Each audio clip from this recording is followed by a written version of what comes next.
Ya, Waalaikumsalam warahmatullahi wabarakatuh. Jadi memang tidak seluruh pertanyaan yang bisa dijawab ya Pak ya, dan Bapak menekankan bahwa memang transaksi pertanahan ini memang harus kita jaga bersama-sama untuk menjadi aman dan menjamin kepastian hukum. Saya rasa itu sepakat juga untuk seluruh PPAT seluruh Indonesia bahwa memang kita sangat menginginkan bahwa transaksi pertanahan ini akan menjadi dan menjamin kepastian hukum bagi seluruh pihak. Tapi permasalahannya ketika kita melaksanakan HT elektronik ternyata masih ada kendala di lapangan. Hal itulah yang kemudian kami sampaikan Pak di sini. Tapi tujuan utamanya tetap sama tentunya Pak, yaitu untuk menjamin kepastian hukum tadi. Nah, ini ada beberapa pertanyaan juga lagi ya Pak ya. Mungkin saya sampaikan juga sedikit, yaitu di sini ada dari Pak Midas Lomi maksud kami, Pak Midas Lomi ini saya nggak tahu ini dari daerah mana. Apakah ada di sini Pak Midas Lomi masih mendengarkan? Selamat siang Pak Midas. Ini setelah dipilih oleh tim panitia, ini Pak Midas kelihatannya pertanyaannya ini cukup mewakili dari berbagai pertanyaan yang ada dan masuk ke panitia. Hadir Bu, hadir. Iya, Bapak dari mana Pak? Boleh saya sapa? Apakah suara saya terdengar jelas? Terdengar Bu, selamat siang semua Bu. Selamat siang. Facebook dari Tensika. Dari mana Pak? Itu suaranya termute lagi Pak, boleh dibuka lagi speakernya, ini masih mute. Atau mungkin dari panitia, Pak Midas Lomi bisa dibuka. Pak Midas masih mute ini Pak, speakernya. Selamat siang Pak Midas. Siang Bu, kedengaran suara saya? Ya, kedengaran. Bapak dari mana Pak tadi? Mohon maaf, tadi terputus. Dari Pulau, dari Masih putus-putus juga Pak. Oke, saya berharap tadi Pak Midas bisa menyampaikan sendiri pertanyaannya, tapi karena mungkin koneksi yang tidak stabil, mungkin saya izinkan saya untuk menyampaikan pertanyaan Pak Midas ya Pak ya. Siap Bu, makasih. Ya, yang pertama pertanyaan Bapak adalah sertifikat sudah dilakukan pengecekan, namun ketika didaftarkan pada HT elektronik, muncul notifikasi di tampilan bahwa sertifikat belum dipetakan. Kemudian yang kedua, sertifikat masih tercatat nama orang lain, baik pemilik lama, bahkan PPAT yang mengurus balik nama. Yang ketiga, sertifikat masih terikat HT lama, padahal fisiknya sudah dilakukan roya. Jadi di HT elektronik dan fisik berbeda Pak ya. Kemudian pengecekan sertifikat berhasil, tetapi ternyata hasil pengecekannya tidak keluar atau tidak bisa di-print. Kemudian 5, belum dilakukan pengecekan, jadi di dalam sistem masih dikatakan belum dilakukan pengecekan, padahal sebenarnya pengecekannya sudah selesai dan sudah terbayar. Nah ini adalah kendala-kendalanya. Kemudian tadi ditampilkan ada beberapa pertanyaan, bisa ditampilkan kembali Pak host kita. Mungkin bisa ditanya bersama-sama. Ini dari Bapak Hamdan Arif.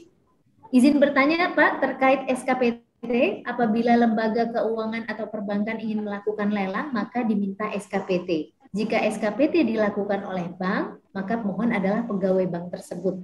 Lantas bagaimana jika pihak KPKNL meminta pemohon pada SKPT adalah KPKNL tersebut? Ya. Nah, ini pertanyaan yang hampir sama dengan pertanyaan Pak Firlandia. Perihal lembar kedua APHT, apakah masih diperlukan karena PPAT hanya menyimpan lembar pertama APHT? Banyak Pak pertanyaannya, mungkin ada 1 atau 2 yang bersedia untuk dijawab. Silakan Pak pelopor.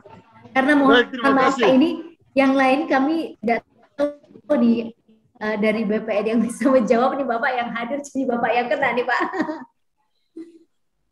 Baik, terima kasih Bu moderator, Bapak-bapak dan Ibu-ibu sekalian. Untuk pertanyaan yang pertama tadi, saya jawab begini. Seperti yang saya sampaikan tadi, pada saat saya menjawab pertanyaan Pak Firlandia, bahwa memang, dan juga disampaikan oleh Pak Denny tadi, bahwa memang saat ini kita masih dalam proses untuk melakukan validasi data-data hasil pekerjaan analog yang dulu. Jadi, buku tanah, surat ukur, zaman analog itu kita pindahkan dari media kertas ke media elektronik, ke dalam sistem elektronik. Nah, proses memindahkan ini mungkin karena jumlahnya yang banyak dan cepat, perlu kita lihat lagi apakah sudah persis sama dengan yang ada di buku tanah buku tanah fisik dan surat ukur fisik dengan yang ada di dalam sistem. Itulah yang kita sebut dengan istilah validasi saat ini. Nah, saat ini kita sedang berproses. Belum semua buku tanah yang kita pindahkan dari analog ke elektronik ini sudah tervalidasi. Nah, yang belum tervalidasi inilah yang mungkin jawabannya seperti tadi. Bisa saja dipersilakan untuk menghubungi kantor pertanahan, bisa saja juga, loh kok beda? Ini sudah roya kok masih HT-nya masih terpasang. Ini kok dan beberapa lagi kejadian-kejadian lain. Nah, inilah proses validasi itu yang sedang berjalan. Dikatakan oleh Pak Denny tadi, seiring dengan kita melakukan proses percepatan pendaftaran tanah pertama kali, proses validasi ini juga kita lakukan. Mudah-mudahan secepatnya, sesuai dengan timeline tadi yang ada di roadmap, itu prosesnya tahun 2023 kita sudah siap elektronik semuanya. Nah, ini tugas kita bersama. Oleh karena itu juga pada saat proses pelayanan pemeliharaan data pendaftaran tanah yang berlangsung sekarang, yang belum tervalidasi ini kita langsung lakukan validasi bersama. Memang Bapak-bapak dan Ibu sekalian ini mengganggu. Tetapi apa boleh buat, proses ini kita harus lakukan. Oh, apakah kita harus menunggu? Oh, tunggu dulu. Nanti setelah selesai semua ini baru layanan elektronik kita lakukan. Pak Safran sudah bilang, ini sudah terlambat 10 tahun, sekian tahun yang lalu kita sudah ingin. Nah, cuman apa boleh buat?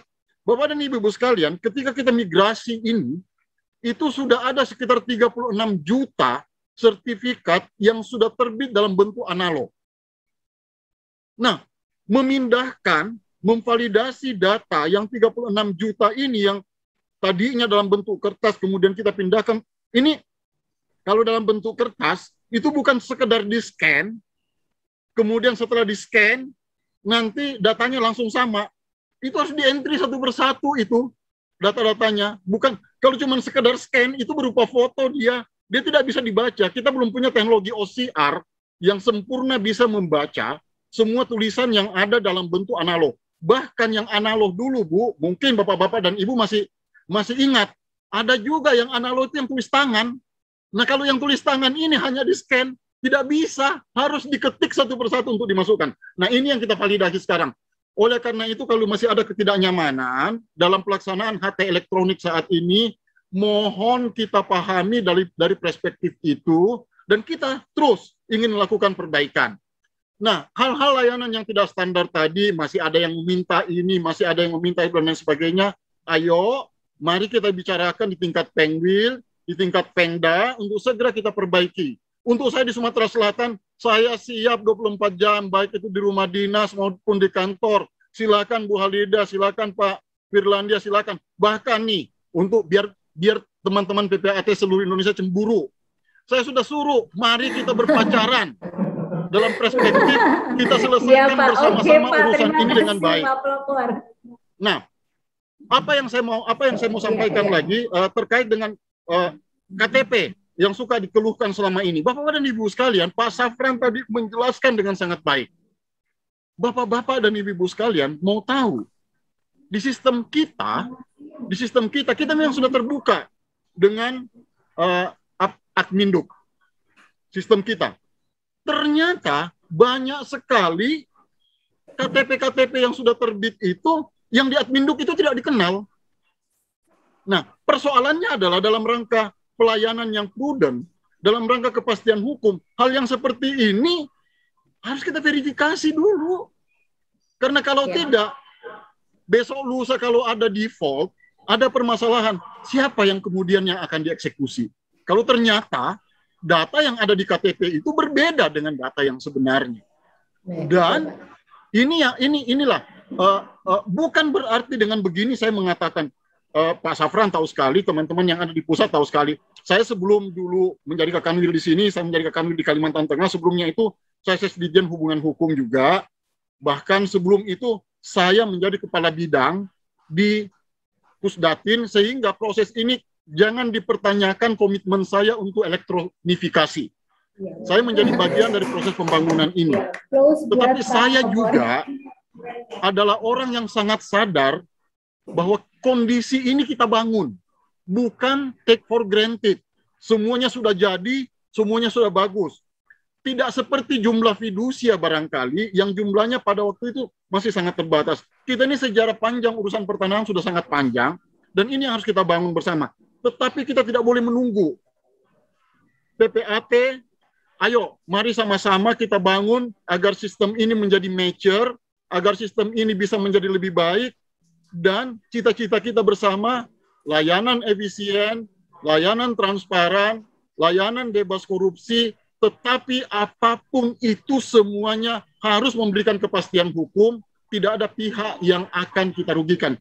Karena PPAT ada, BPN ada, kan tujuannya untuk memastikan itu. Bukan sekedar terjadinya transaksi yang, ya kita berharap semua yang bertransaksi itu beritikat baik. Tapi kan Pak Safran juga mengatakan tadi, kayaknya sih memang ada kok indikasi mafia tanah itu. Nah kalau memang itu ada, ya kita bersama-sama harus prudent. Tidak boleh hanya BPN yang prudent. PPAT juga prudent. Karena kita bertugas untuk melindungi kreditur dan juga melindungi debitur. Itu barangkali jawaban saya secara umum. Saya tidak bisa kalau mau menjawabnya per poin, tapi intinya ke situ. Terima kasih Pak Pelopor. Sangat baik sekali penjelasannya. Kita berikan applause untuk Pak Pelopor. Ini kakak kami dari Sumatera Selatan. Ya, ini satu kali pukul Pak, pertanyaan semuanya langsung selesai Pak ya.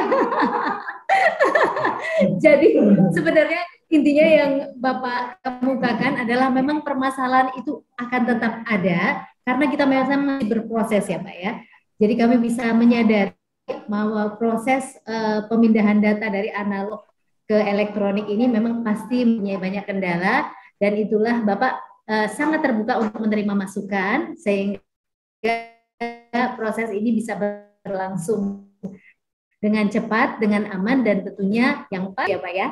Jadi intinya mungkin rekan-rekan PPAT seluruh Indonesia, kita diharapkan terus bersama-sama dengan jadi mudah-mudahan kita bisa terus memberikan masukan kepada BPN sehingga nanti proses pemindahan data ini berjalan dengan lancar.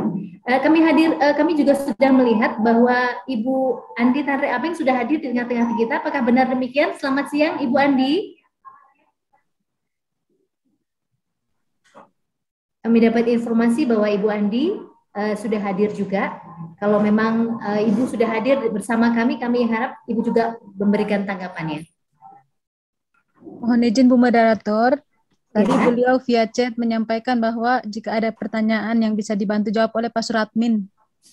Oke. Jadi Pak Suratmin silakan untuk membantu jawaban. Silakan. Baik. Mungkin sebenarnya pertanyaannya mungkin sudah secara umum terjawab karena sifatnya detail dan sangat teknis ya oleh Pak Pelopor tadi. Saya malah tertarik, mungkin Pak Safran dari tadi udah gatel ini kayaknya juga ingin memberikan tambahan masukan. Pak silakan Pak Safran selaku Ketua Dewan Pakar kita. Ya, pertama terima kasih ya Pak Pelopor yang sangat luar biasa ya. Istilahnya bisa menjembatani para PPAT di Indonesia, karena Pak Pelopor ini memang saya tahu persis ya sepak terjangnya dari bawah sampai Kasub Sekretaris Dirjen, Kakanwil dan seterusnya. Memang ini Pusdatin memang seharusnya perlu hadir juga, tapi Pak Pelopor pernah di Pusdatin juga. Yang kedua, Pak Musriyadi hadir. Selamat siang Pak Musriyadi ya. Mungkin nanti sedikit ini melenceng sedikit Mbak ya, sedikit aja titip. Ini saya lihat lagi pembahasan tentang honor PPAT terkait HT. Jadi kalau bisa nanti finalisasi tolong dari IPAT nanti dilibatkan. Terima kasih. Saya akan menanggapi pertama yang saya concern banget nanti ke depan perlu ada sinkronisasi peraturan perundang-undangan, terutama dari segi hukum acara. Karena di sini terus terang, karena kita sebagai praktisi hukum yang setiap hari bergelut ya dengan penegak hukum, ini yang HT konvensional saja banyak sekali kelemahannya, Pak. Jadi gampang sekali diintervensi, digugat, dan lain sebagainya, apalagi yang HT elektronik ini.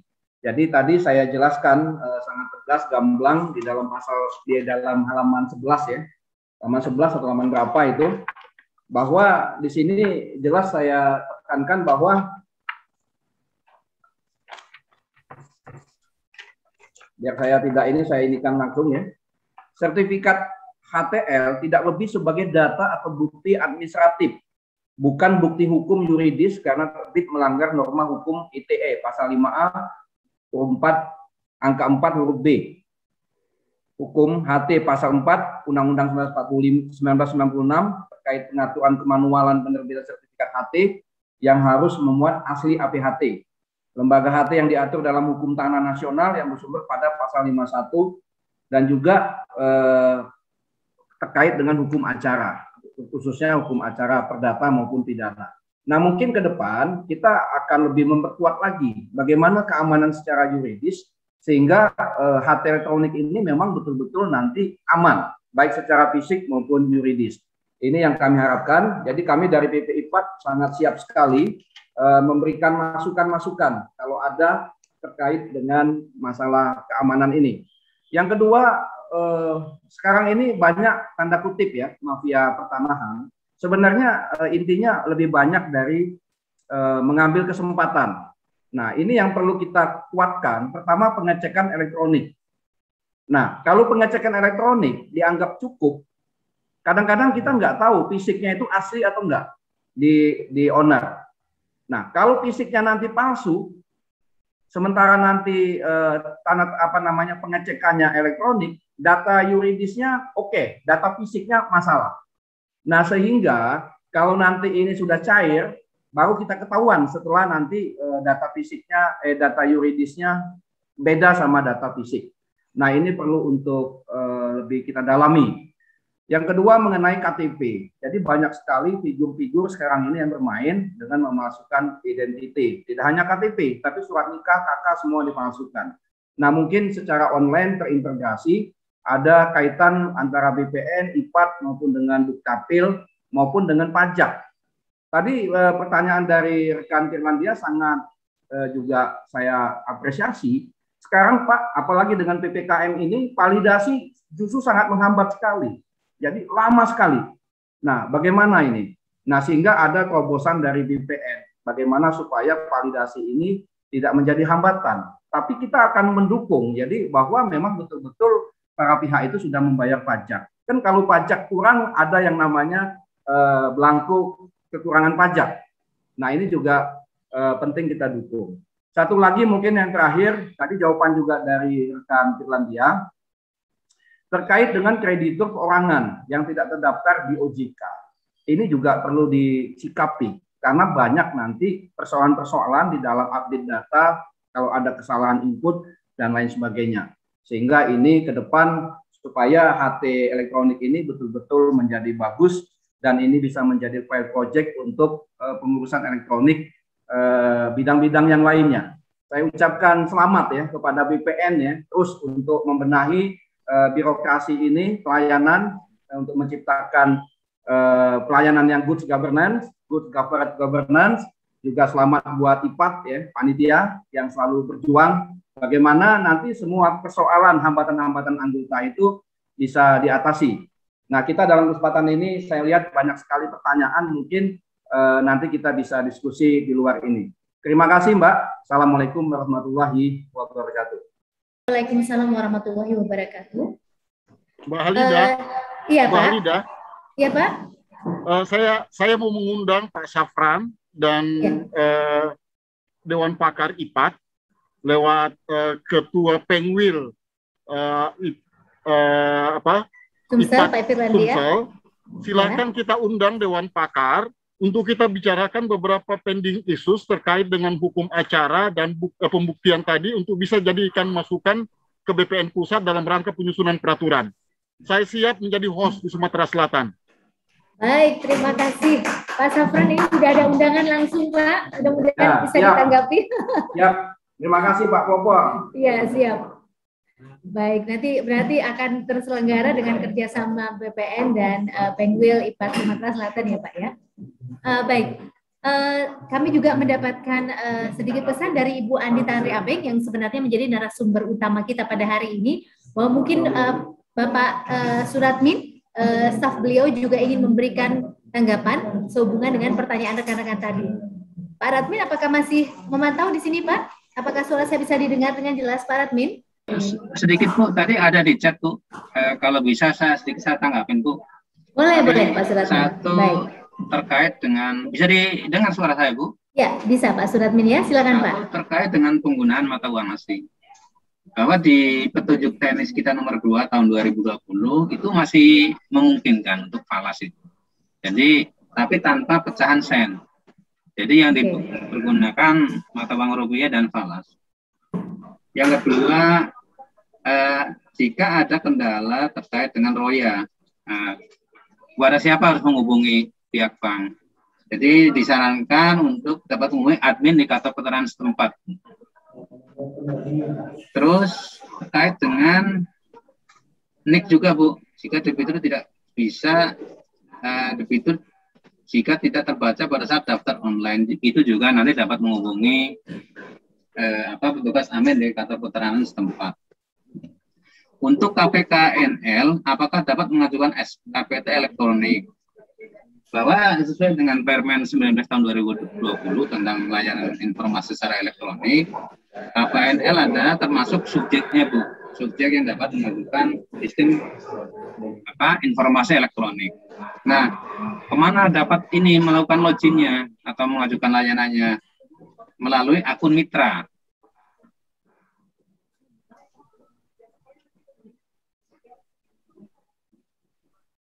Nah, ini ada pertanyaan yang agak menarik Bu. Memang ada beberapa kasus ini terkait dengan SKMHT yang sudah dibuat, tinggal mendaftar, tetapi si kreditur, si pemberi hak tanggungan meninggal dunia.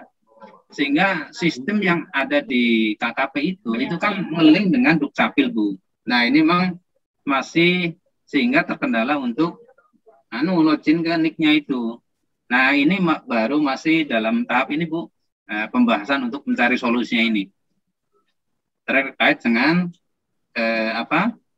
SKMHT yang tinggal mendaftar, namun si pemberi hak tanggungan meninggal dunia. Sehingga NIK-nya kan sudah dimatikan sama Dukcapil itu. Ini masih dalam Bu, pembahasan mengenai piranti hukum dan aplikasinya nanti. Terima kasih Bu. Terima kasih Pak atas beberapa jawaban dari Bapak. Ini mungkin dari panitia, dari host boleh ditampilkan beberapa pertanyaan. Salah satunya saya baca tadi ada dari Pak Chandra. Pak Chandra Setiabekti, selamat siang Pak. Bapak menyampaikan bahwa mengenai hak tanggungan memiliki titel eksekutorial, namun di dalam praktek pelaksanaannya hak istimewa ini tidak jarang mengalami kendala. Seringkali pengadilan menundanya, misalnya kalau terjadi perlawanan. Pengadilan cenderung eksekusi dan memeriksa perkara verset yang masuk. Kedepan tentang hak eksekutorial ini perlu disepakati dengan instansi-instansi hukum terkait untuk dipersamakan persepsinya dan mendapat kesepakatan penguatan pelaksanaan titel eksekutorial ini. Terima kasih. Ini kelihatannya sama dengan yang disampaikan oleh Pak Safran ya sebelumnya, bahwa irah-irah ini memang harus dibicarakan antar lembaga ya. Mungkin ada yang bisa mengenai hal ini. Saya sebenarnya kami sangat berharap Ketua Umum Pak Hapendi juga bisa menanggapi. Apakah Pak Hapendi masih hadir bersama kita? Tanya tidak ada ya. Oke, ada pertanyaan lainnya mungkin host bisa ditampilkan pertanyaan yang bisa sama-sama kita lihat dan mungkin ada yang bisa menjawabnya. Ya ini enggak ada pertanyaannya, mungkin yang lain.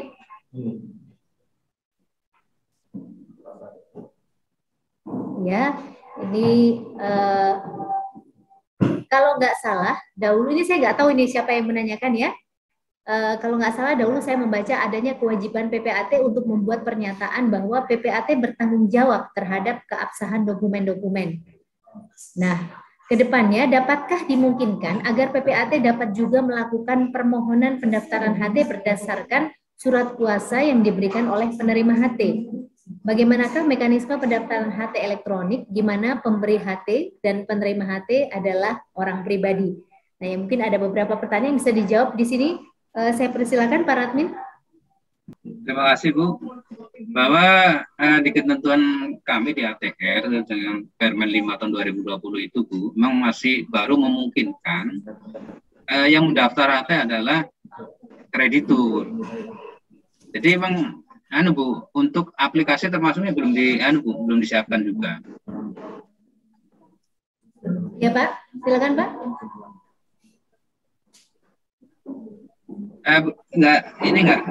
Nggak jelas ya Bu? Ya, silakan Pak. Terima kasih Bu. Jadi sesuai dengan aturan kami di ATR, sesuai dengan Permen 5 tahun 2020, bahwa pihak yang mendaftar HT itu adalah baru kreditur Bu.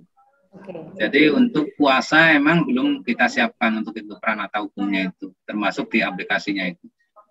Baik. Satu lagi Bu, tadi memang menarik terkait dengan hak preferen itu.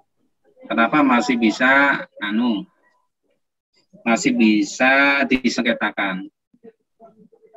Ya. Nah, ini juga kalau kita melihat di Undang-Undang 19 tahun 2000 tentang perubahan atas Undang-Undang Nomor 19 tahun 97 tentang penagihan pajak dengan surat paksa, ini juga hak preferen itu masih bisa diletakkan sita berdasarkan surat paksa.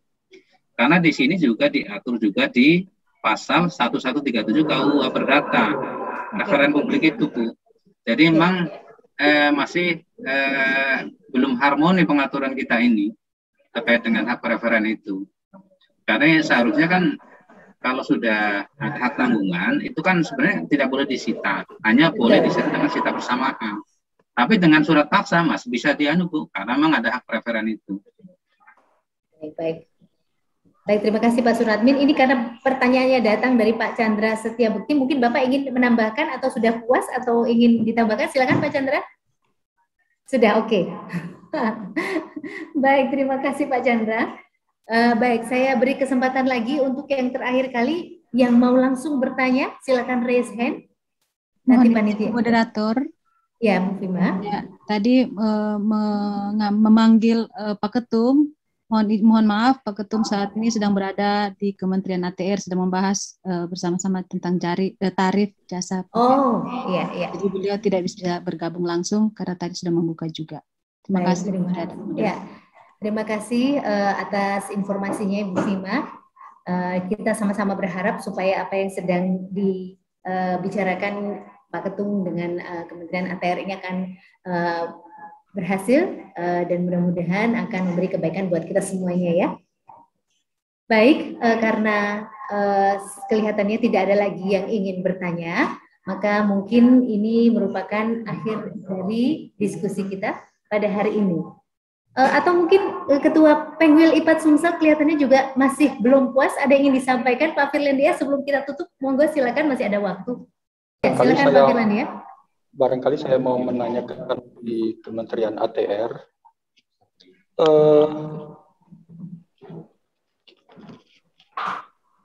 banyak sekali produk PTSL itu, sertifikat itu rata-rata terkunci. Itu dalam arti tidak bisa dibuka sebelum pembayaran BPHTB. Ada di Sumsel ini satu daerah, itu syaratnya agak rumit juga. Pertama buat PBB, yang kedua meminta surat keterangan kepala desa mengenai nilai jual objek pajak. Jadi surat keterangan kepala desa itu dulu, baru diverifikasi, selesai verifikasi baru didaftarkan untuk cek dan lain sebagainya. Kira-kira ada nggak solusi dari BPN untuk menghindari persoalan-persoalan yang berbelit seperti itu? Mungkin itu pertanyaan saya. Terima kasih. Ya, baik. Ini pertanyaan pamungkas dan terakhir dari Pak Firlandia, dan kami persilahkan juga yang terhormat Pak Pelopor mungkin bisa menjawab. Silakan Pak. mewakili Bapak. Alida, terima kasih Pak Ketum. Saya tahu daerah yang Bapak maksud, dan saya pun juga sedang penasaran tentang hal ini. Begini, saya sebenarnya sedang melakukan langkah strategis itu untuk melakukan pendekatan ke beberapa pemerintah kabupaten kota. Saya itu sebenarnya begini, sudah menandatangani MOU dengan semua kabupaten kota se-Sumatera Selatan agar kita bisa host to host terkait dengan BPHTB ini. Tetapi sampai saat ini MOU tinggal MOU dengan alasan bahwa sistem mereka belum siap dan seterusnya. Oke, nggak apa-apa tentang hal itu. Nah, sekarang terkait dengan BPHTB ini, utamanya BPHTB terutang terkait dengan terkait dengan PTSL, ini bukan cuma Bapak, saya pun frustasi tentang hal ini.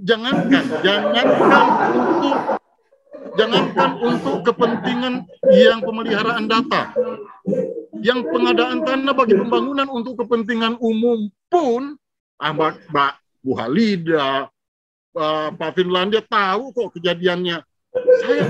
Ini mau apa kita seperti ini? Orang sudah baik-baik mau bayar pajak kok menjadi masalah. Nah, namun demikian, saya sudah melakukan pendekatan ke beberapa kabupaten kota. Ada beberapa yang akhirnya menyadari, utamanya di masa pandemi ini, bahwa sesungguhnya dia butuh pendapatan asli daerah dari BPHTB ini. Oleh karena itu kemudahan akan kita berikan. Nah, kalau terobosannya Pak, ini agak repot bagi saya jawabannya. Kalau dari ATR BPN, kenapa menjadi repot? Karena rezim pajak mengatakan bahwa pajak itu kewenangannya pemungut. Kalau diambil alih lagi oleh kami, jangankan itu Pak, saya nawarkan saja zona nilai tanah sebagai dasar untuk penghitungan, nggak mau dia Pak, dia masih mau hitung sendiri. Dia lebih percaya kepala desanya daripada data yang kita kumpulkan, baik itu berupa dokumen maupun hasil ukur. Bahkan ada beberapa daerah hasil ukur kita diukur lagi oleh dia untuk bisa menghitung. Ya sudahlah. Tetapi ini bukan berarti saya menyampaikan ini untuk mengatakan bahwa kita sudah desperate, tidak ada harapan. Upaya apalagi namanya sosialisasi saya sedang lakukan. Tetapi tentu saja Pak, tentu saja mungkin di tingkat pusat nih Pak Safran, ini bisa menjadi tantangan untuk bisa kita bicarakan bersama dengan Kemendagri agar hal-hal yang seperti ini di era sekarang ketika daerah itu membutuhkan pendapatan asli daerah dari BPHTB, ini jangan dijadikan batu sandungan. Yang Bapak bicarakan ini Pak, ini hanya selera dari kepala dinas kok. Bahkan bupatinya, wakil bupatinya heran ketika ini dibicarakan. Masa iya sih sesulit itu? Nah, oleh karena itu ini saya sedang lakukan saat bupati, wali kota, sekda saya sedang dekati satu persatu, mudah-mudahan streamlining, karena ini sifatnya lokal, mudah-mudahan di provinsi lain tidak ada. Mudah-mudahan di provinsi lain tidak ada. Tetapi ini akan kita perbaiki bersama Pak. Dan satu waktu nanti saya akan ajak pengurus Pengwil untuk sama-sama kita mendekati Pemkab, Pemkot untuk bisa sama-sama melakukan streamlining ini. Bahkan hari ini kantor pertanahan Kota Palembang sedang saya suruh untuk beraudiensi dengan wali kota Palembang. Salah satu misi di dalam adalah menyampaikan bagaimana caranya agar orang lebih mudah membayar BPHTB. Terima kasih, itu barangkali jawaban saya untuk sementara. Saya tidak punya terobosan lain selain melakukan pendekatan dalam koridor aturan dulu. Terima kasih. Baik Pak, terima kasih banyak Pak. Kelihatannya memang kami cukup beruntung ini dengan adanya Pak Pelopor, jadi mungkin bisa benar-benar membantu untuk validasi BPHTB ini Pak, karena ini memang menjadi kendala kita bersama, padahal sama-sama kita kan tentunya ingin memberikan pelayanan terbaik untuk masyarakat ya Pak ya. Ya, alhamdulillah ini Bapak Ketua Umum PPI-PAT juga sudah hadir yang ditunggu-tunggu. Ada Pak Hapendi, mungkin sebagai penutup Pak Hapendi silakan Pak. Ya, terima kasih sekali lagi. Assalamualaikum warahmatullahi wabarakatuh. Waalaikumsalam warahmatullahi wabarakatuh. Ini kita beri aplaus ya buat panitia, buat Pengwil Sumatera Selatan ya, Pengwil Sumatera Selatan. Acaranya cukup meriah, cukup sukses ya. Mungkin dari saya ada beberapa catatan yang mungkin buat bapak-bapak dan ibu-ibu dari Kementerian ATR ke depan untuk penyempurnaan daripada pendaftaran elektronik ini.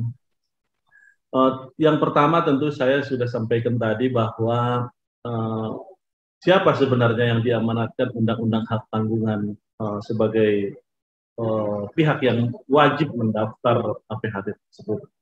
Mengapa dipertanyakan hal itu? Karena di peraturan terkait dengan HT elektronik itu dibuat dua pihak yang menyampaikan akta dan kemudian yang mendaftarkan tanggungan tersebut adalah kreditur dan menyampaikan akta PPAT. Itu agak berbeda dengan maksud dan tujuan yang ada di undang-undang bahwa yang membuat akta dan mendaftarkan hak tanggungan itu adalah kewajiban PPAT.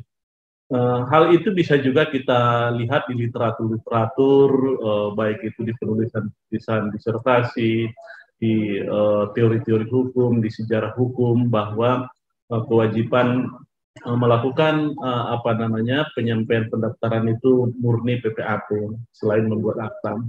Kemudian di dalam sistem pendaftaran tanah kita di Undang-Undang Tanggungan itu yang membuat akta dan menyampaikan pendaftaran itu adalah PPAT, yang mendaftarkan itu adalah Kepala Kementerian. Ini mungkin ke depan kita diskusikan dengan Kementerian ATR tentu nanti. Kemudian yang kedua juga bisa mengakomodir seperti yang sudah disampaikan tadi juga, bahwa ada beberapa kasus di mana pemilik hak atas tanah tersebut atau pemberi hak tanggungan tersebut ternyata sudah meninggal dunia di dalam proses seperti tadi. Nah, itu juga tentu belum bisa diakomodir oleh HT elektronik. Kita mendapat informasi dari Pusdatin kemarin bahwa untuk peralihan hak atas tanah itu sudah diperbaiki, sudah bisa diakomodir, tetapi di HT elektronik memang masih didiskusikan dan masih akan diperbaiki. Kemudian selanjutnya, seperti yang saya sampaikan tadi, bahwa PPAT hanya bisa akses kepada hak atas tanah di wilayah kerjanya. Dia tidak bisa akses kepada di wilayah kerja lain. Nah, padahal undang-undang memberikan kewenangan kepada PPAT itu misalnya akta tukar menukar, kemudian akta pembagian hak bersama, kemudian SKMHT, di mana tanahnya diizinkan atau diberikan kewenangan untuk PPAT membuat akta meskipun berada di wilayah kerjanya. Nah, ini tentu terjadi hambatan di dalam pelayanan pendaftaran elektronik ini. Ini ke depan kita juga ingin diskusikan dengan Bapak dan Ibu kita di Kementerian ATR agar ketentuan-ketentuan undang-undang yang seperti ini bisa juga diakomodir di pendaftaran elektronik ini. Kemudian kita juga ingin menyampaikan juga bahwa kendala-kendala lain selain daripada yang disampaikan tadi juga nanti bisa diakomodir. Misalnya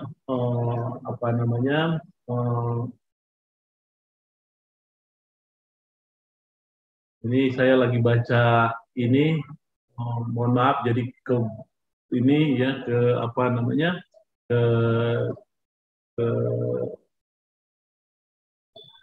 nggak apa-apa, Pak, bisa dilanjutkan. Oke, jadi ada banyak hal memang yang ingin kita sampaikan kepada Kementerian ATR terkait dengan penyempurnaan pelayanan ini.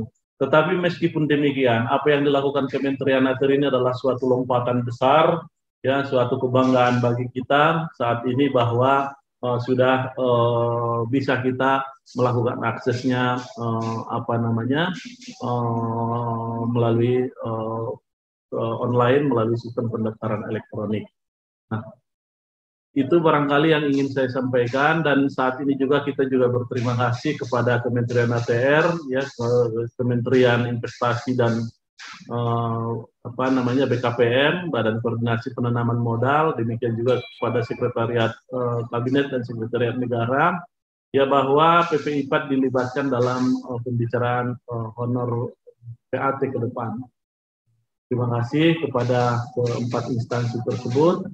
Ya, dan hari ini kelihatannya semuanya yang tadinya cukup di pembicaraan pertama, di diskusi pertama, diskusi kedua, diskusi ketiga itu cukup menyita waktu karena sama-sama memberi argumen ya yang cukup kuat ya, termasuk dari kita ya, teman kita, tim kita dari empat juga memberikan suatu perbandingan. Ternyata tim kita juga luar biasa, mereka sudah studi banding juga ya, dari Thailand, dari Malaysia, bahkan di Belanda ya, mereka punya data yang lengkap sehingga menjadi hidup ya diskusi tersebut.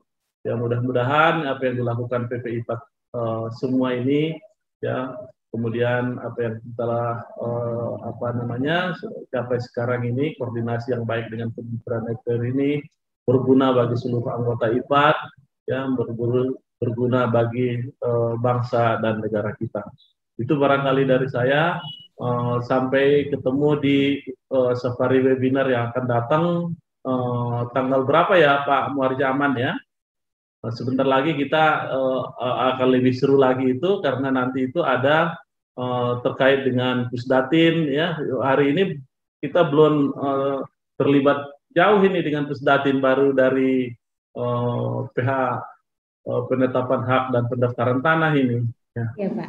Jadi besok itu termasuk dari sengketa, jadi sudah dikontak mereka ya, mereka akan juga akan memberikan materi-materi di beberapa webinar yang akan datang. Begitu barangkali dari saya. Terima kasih. Wabillahi taufiq wal hidayah. Wassalamualaikum warahmatullahi wabarakatuh. Waalaikumsalam warahmatullahi wabarakatuh. Terima kasih Pak Ketua kita, Bapak Apendi Harahap. Dalam rangka 34 tahun IPAD ini sudah pengurus pusat sudah menyelenggarakan webinar-webinar, dan tentunya pertama kali diinisiasi oleh Pemwil Sumatera Selatan. Terima kasih Pak atas kepercayaan yang diberikan, dan mudah-mudahan ini akan memberikan manfaat bagi seluruh PPAT di Indonesia untuk melaksanakan tugasnya dengan lebih baik lagi. Kami dari pengurus wilayah Sumatera Selatan, Pak Firlandia selaku ketua juga ingin menyampaikan kata penutup. Kami persilakan. Assalamualaikum warahmatullahi wabarakatuh. Saya mewakili jajaran kepengurusan Pemwil IPAD Sumatera Selatan beserta kepanitiaan yang dipimpin Adida Hari Padli, Kabid Diklat, moderator Febri Karasti, dan host Adinda Halida Sari. Mohon maaf yang sebesar-besarnya bila mana dalam penyajian ini ada hal-hal yang kurang berkenan. Untuk itu akan menjadi perbaikan kami untuk masa-masa yang akan datang. Terima kasih kepada Pak Direktur, Pak Musriadi, kepada Ibu Direktur, Ibu Andi Tenri Abeng, Bapak Ketua Umum, Sekretaris Umum, Bendahara Umum beserta seluruh jajarannya, Bapak Pelopor, beserta jajaran Kanwil, beserta Kantah se-Sumatera Selatan, semua pihak dalam hal ini peserta webinar seluruh Indonesia yang sempat hadir, rekan-rekan, Ketua Pemwil, Pengda, saya mengucapkan sekali lagi ribuan terima kasih. Yang terima kasih sudah mengapresiasi kegiatan kami ini. Semoga ke depan apabila ada hal-hal yang kurang berkenan akan kami perbaiki di masa-masa yang akan datang. Terima kasih. Wabillahi taufiq wal hidayah. Wassalamualaikum warahmatullahi wabarakatuh. Moderator mohon izin. Ya. Terkait tadi pertanyaan ketum dalam waktu setelah ini di mana lagi ada Pemwil mana lagi yang mengadakan webinar, kita beri kesempatan kepada ketua panitia untuk menyampaikan barangkali. Oh boleh. Untuk apakah sudah hadir di sini ketua panitia? Silakan host diaktifkan kamera beliau dan voice-nya. Baik, alhamdulillah hari ini kegiatan kita berjalan lancar. Nah, kita memang ini adalah acara pembuka dari rangkaian webinar kita dalam rangka menyambut ulang tahun ke-34 IPAD. Sudah banyak terjadwal sudah banyak Penwil yang bersedia untuk berkenan menyelenggarakan. Jadwal fix sudah ada 7 ya, termasuk Sumsel hari ini.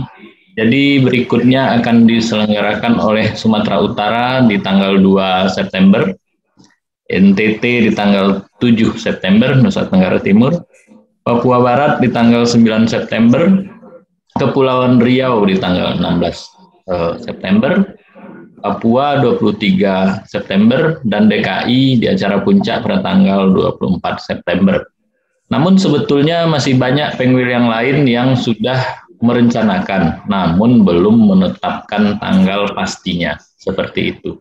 Seperti misalkan dari Riau, dari Lampung, dari Jawa Tengah, dari Papua, bahkan Sulawesi Selatan juga berencana.